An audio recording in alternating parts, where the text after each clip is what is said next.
This is a story called The Home for Difficult Children. A young woman with a 6-year-old son, Kyle, was out one day when she saw a child playing up and her mother slapping her across the face. It was obvious to see that the little girl was terrified of her mother. Helen went up to see if the little girl was okay.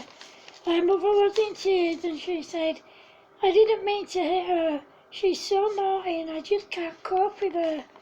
Helen bent down to speak to the little girl, Ellie, and asked her why she was so naughty, and Ellie headbutted her and scratched her face. She knew Ellie and her mum because they lived on the same street as her. Helen and Carl lived in a 20-bedroom mansion, and Helen decided to turn it into a home for difficult children. The home officially opened on the 25th of June 1980. The first child to move in was Ellie. Her mum was on her own and she just couldn't cope with her anymore. She came to see her almost every day because she loved her, but she just couldn't cope with her. The next child to arrive was 8-year-old Mark. He was a very violent, aggressive and angry little boy, and his parents just didn't want him, and they abused him, which made him the way he is. Susan was a 5-year-old girl and her big sister Lucy was almost 7 years old. They were living with their grandparents because both their parents had died in a car accident.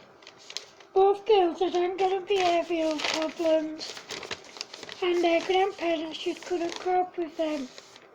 Just a few weeks after Lucy and Susan came to the home, two brothers, Christopher aged 9 and Paul aged 11, came to live there.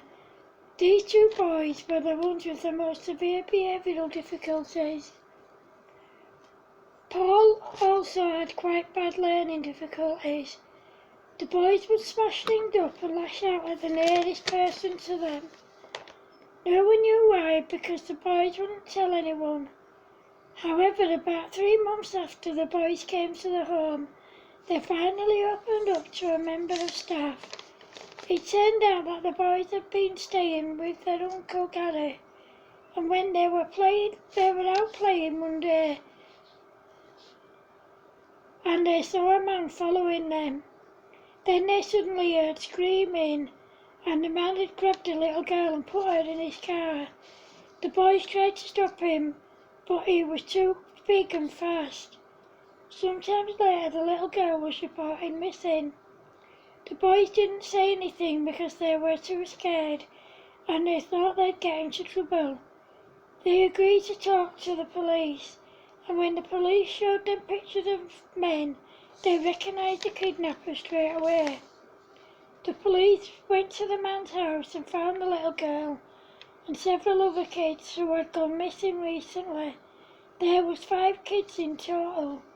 They were all alive and they'd been whipped and beaten, but thankfully they hadn't been sexually abused. The police found hundreds of photos of naked kids on the man's computer. He was arrested and sent to jail for life. After this, Christopher and Paul had counselling, and their behaviour improved a great deal, and they went back to live with their parents. The boy's uncle was devastated when he found out what they'd been through, because he had no idea about what had happened. The kids who were found at the home were all returned to their very relieved parents. About 3 months after Christopher and Paul left the home, 2 more young brothers came in. Their parents just couldn't be bothered with them, and they were left to their own devices. They stayed out until at least 10 p.m, even though they were only 5 and 7 years old. They were sent to the home because everywhere else that they'd been sent to, the staff couldn't handle them. The staff at the home were trained to deal with very difficult kids. The boys were very wild and they ran riot around the home. However, after about 3 months, the boys had completely settled down. They never went back to their parents, so Helen adopted them, but only with the agreement of her own son, Kyle. The home has now been open for 20 years, and over that time some of the kids went back to their parents. Some were adopted, some stayed at the home long term, and some were adopted by Helen and her staff. Helen herself adopted 10 kids altogether. Her son Carl accepted, loved and treated them like they were his real siblings. He now has 2 daughters and a son of his own, and he owns his own gym.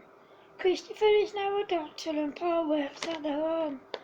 All of the other kids have now got kids of their own, and they have all done really well in their lives. Thank you.